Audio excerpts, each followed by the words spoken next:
Hey there, Sean from Commander's Brew. You know us. We're the Commander show that likes to do unusual decks and have a few laughs while we do it. Well, this week, we've got no exception. We're brewing around Felisa, Fang of Silverquill, a new Silverquill commander from the C21 set. And this is a little bit of a Vampires tribal brew, so stay tuned.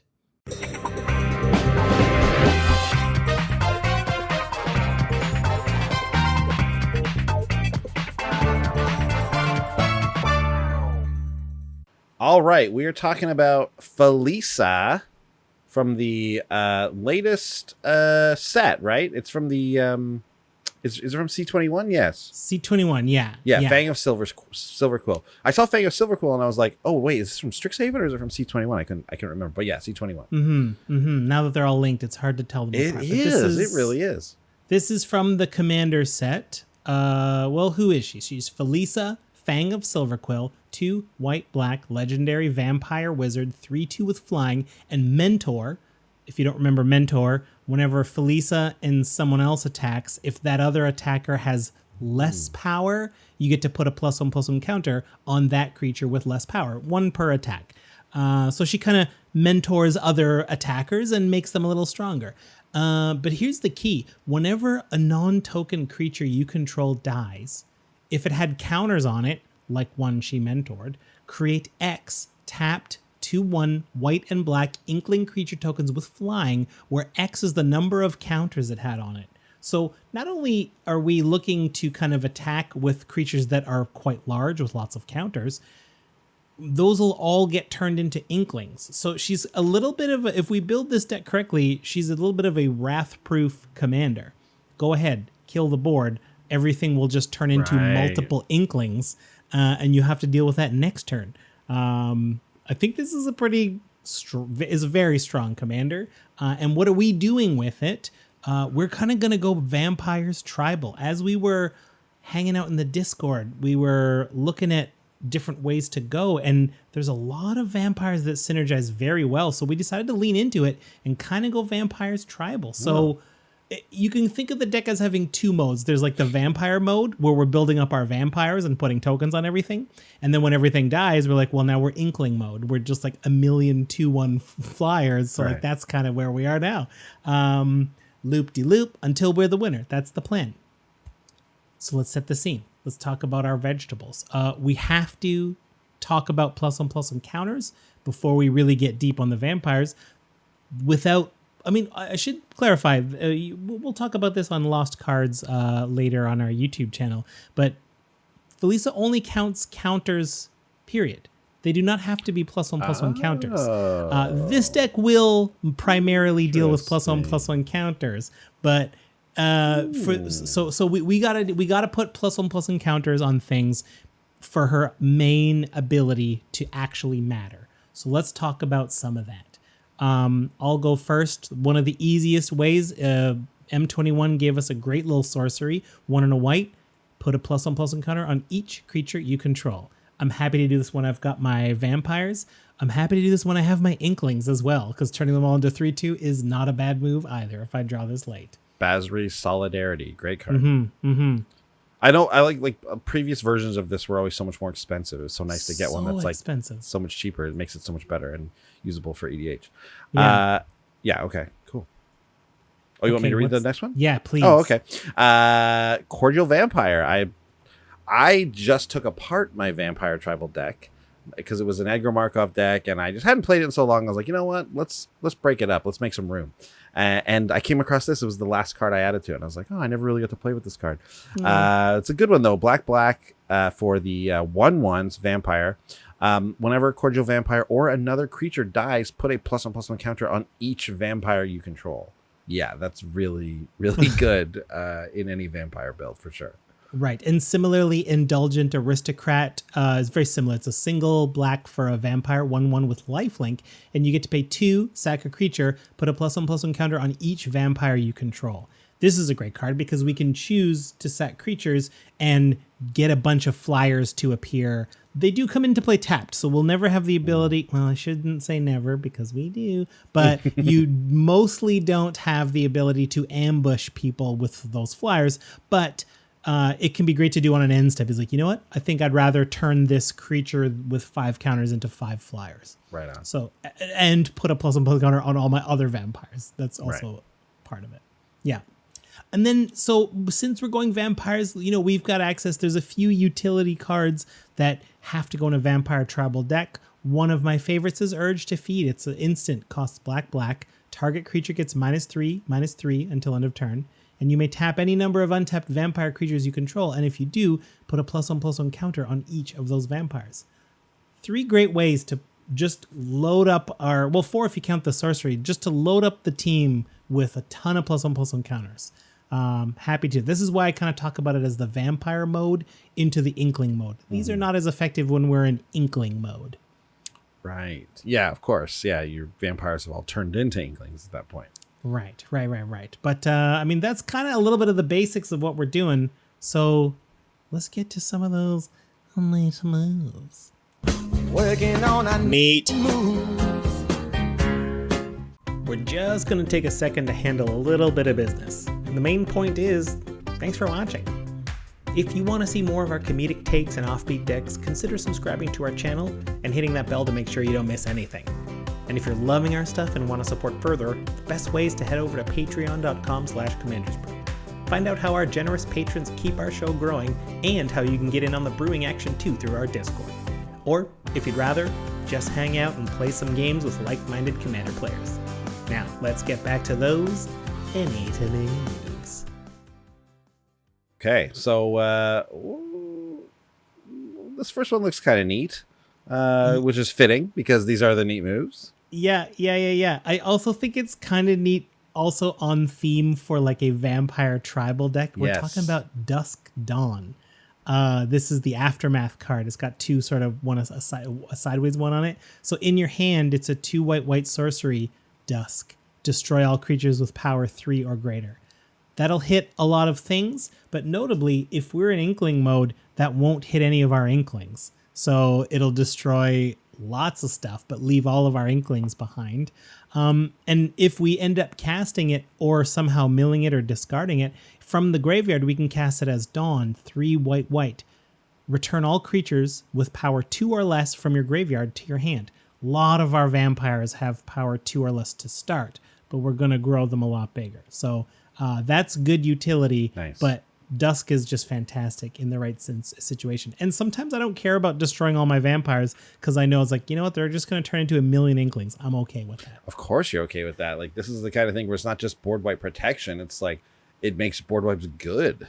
So you get to run them yourself if you want. Yeah. And Dusk is just such a great, because I like Dusk because I think you just said, like, it's also good when you're in Inkling mode, right? Like, you're not hitting any of your Inklings with it, which is great. Yeah. Next card we have here is just a must for any vampire deck that cares about this sort of thing. It's a Blade of the Blood Chief. Single mana for the equipment that says whenever a creature dies, put a +1/+1 counter on equipped creature. If equipped creature is a vampire, put 2 +1/+1 counters on it instead. This just makes so much sense, right? You're letting things die. You're getting a bunch of Inklings. You're making one thing really big. And then that's just going to keep giving you more Inklings. They're getting double the counters because they're vampires. It just makes so much sense. Yeah, I love this card in that it notices any time a creature dies, not just yours. Yes. So, good call. And since everything's a vampire, like, fine, let's just make it enormous. That's got to be the most missed thing about cards, I think, is when you have a card that says whenever a creature dies. Yeah. I think we just naturally assume it has to be our own creature, because it's like, oh, whenever a creature you control dies, but there's so many cards that are good because they're so much better, even just because they say whenever a creature dies. This is one that I definitely thought was just our own creatures, you would think, right? I agree with 100%. That's just the way it is. Yeah. But we're trained. We're so trained. Very, very rarely lets this affect the whole board, but here we are. It's good. It's a very good piece of equipment. Yeah. Well, this is a fun one too. It's an enchantment. Together forever. Together forever is never too hard. Together forever with you. Is that also Rick Astley? Yes, it is. Yes, Okay, it is. okay. The lesser known cousin of the Rickroll. Yeah, that's right. The Together Forever Rickroll. Yeah. Forever roll. So Together Forever is an enchantment. It costs white, and when it enters the battlefield, support 2, which means put a +1/+1 counter on each of up to 2 target creatures. Probably the one you enchanted. That's great. We get a couple of counters on the board. That's 2 more Inklings for the future. And then it's got an activated ability. 1, choose target creature with a counter on it. When that creature dies this turn, return that card to its owner's hand. This card's so good here. Incredible. We're gonna load up our team with counters, and it only costs a single mana to put one of those back in our hand if a Wrath is coming by. And we still get the Inklings because it will die and then come back to our hand. Here's the other thing. This isn't an aura. This is just an enchantment. Oh my goodness. I missed that. I know. You mentioned whichever one you put it on, and I was like, wait, this isn't an aura. This is even better. This is an enchantment. Yeah. Simply an enchantment, not an enchantment aura. So yeah, this just sits there, does this. It basically gives this power to 2 of your creatures, and then you just get to use it. Incredible card. In anything that if we haven't counters. put counters elsewhere, like there's a very good chance we can save any creature we want. Exactly. Already, right? Yeah. Very fun. And I love little Regna, Krav, and Regna. I think nice little battle bond callback there. Don't mind that. Like those 2. This one is one I feel like pops up a lot in Commander these days. It's like they took the retreats and they amped this particular one up, and it's the Felidar retreat from the last Zendikar set we had. 3 and a white enchantment. It has landfall. Whenever land enters, you can either make a 2/2 white cat beast creature token, or put a +1/+1 counter on each creature you control, and then those creatures gain vigilance. So it's not even just the counters. Yeah, they get vigilance and a count, and like all your creatures get a counter essentially every turn.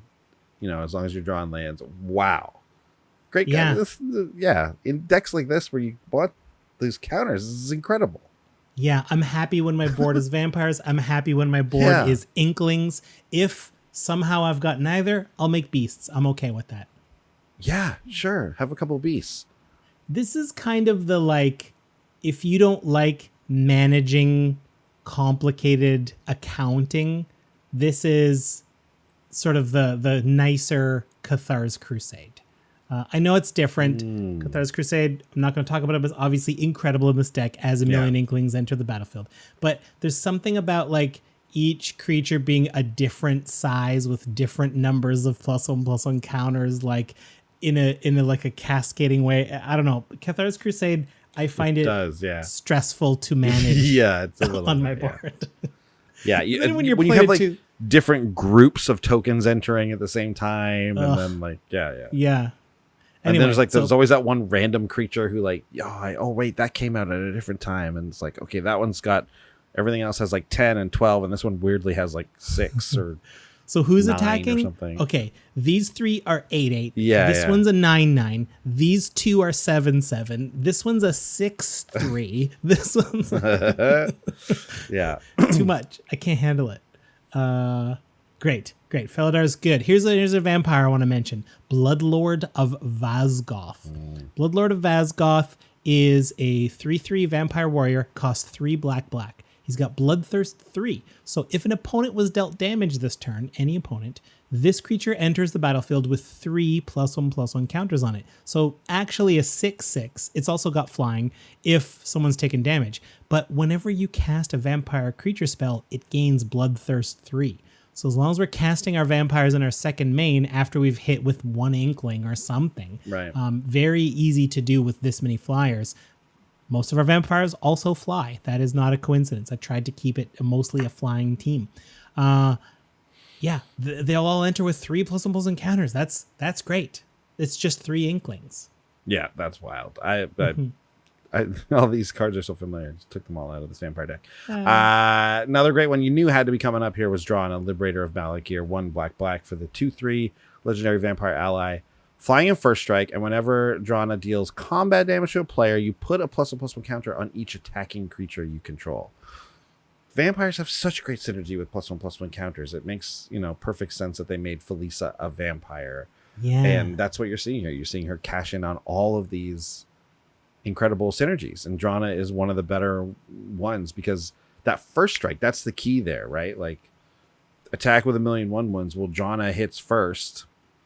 And then, then they get buffed. So it can kind of mess up your opponents a little bit too sometimes. Yeah, if they don't see that pattern coming. Yeah. They only make that mistake once, though. That's true. You've only ever had that happen to you once. So, I didn't put this one in there. If we have a sack outlet and Thief of Blood, pull up, if you don't mind, I forgot to put Thief of Blood in the notes here. Yeah, this is a good one. Yeah, Thief of Blood is 4 black creature vampire flying, only a 1/1. However, as Thief of Blood enters the battlefield, remove all counters from all permanents.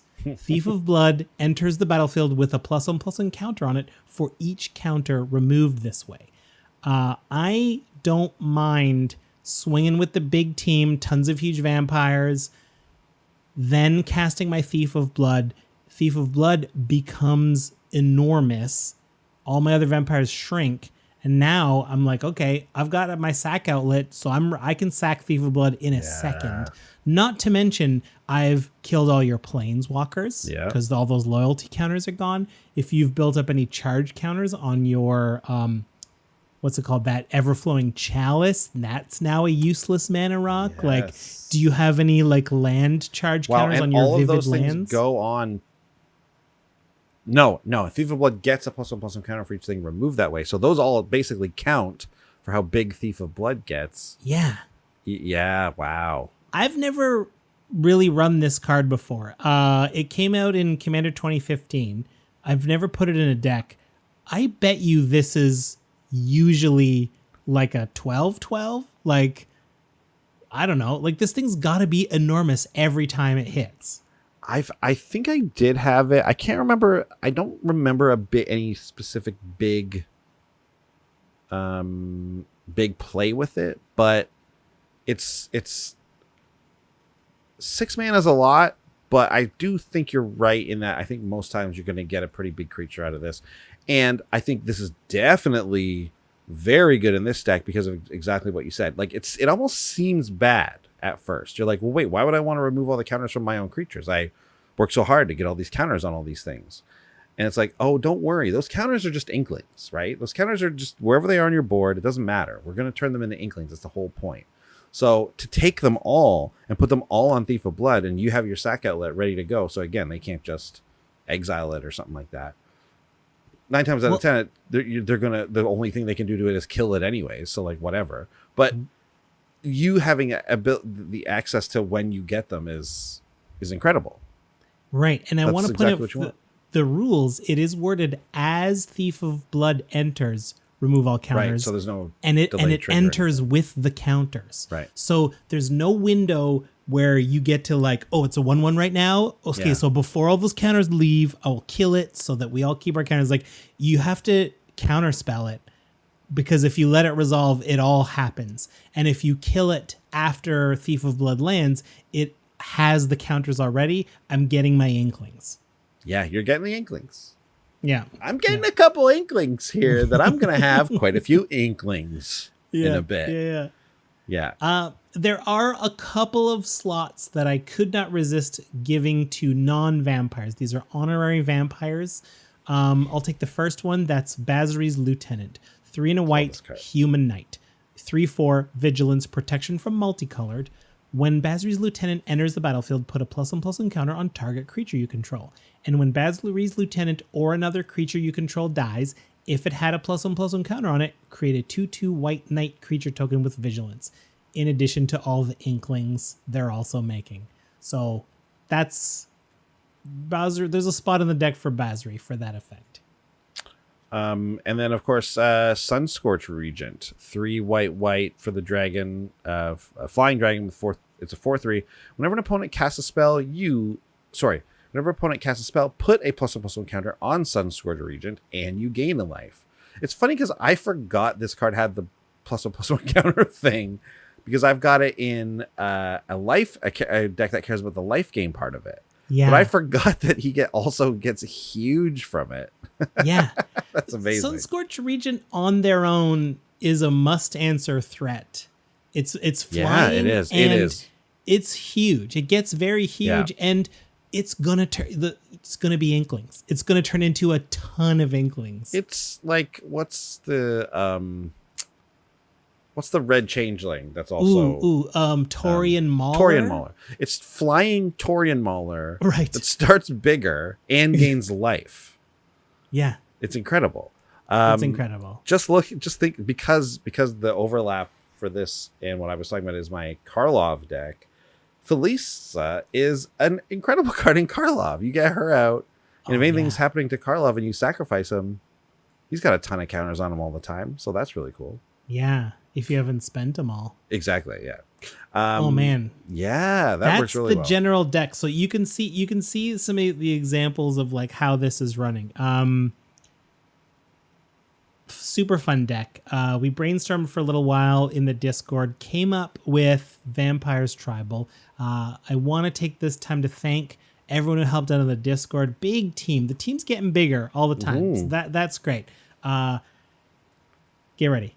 Chiefy, Groove Chicken, Nosrak 2, Bunk Steak, Pips Don't Lie, Beauregardin, Micah, Eternity's Crafter, Dylan PH, Neo Maxis, T Coates, Sloth Bear, Jason Belt, Jamon, and Madisman. If I forgot you, it's Fast and Furious. I'll get you next time. I apologize. There's lots of people in there. Yes, thank you. We have a lot of fun in the Discord. That's one of the perks of being a patron, and we just, kind of do a little bit of brainstorming to see what kind of fun decks we want to help brew and talk about. That's the team for this week, so thank you. Well, we've done the Discord helpers. Thank you-ing. That means it's time for the budget report.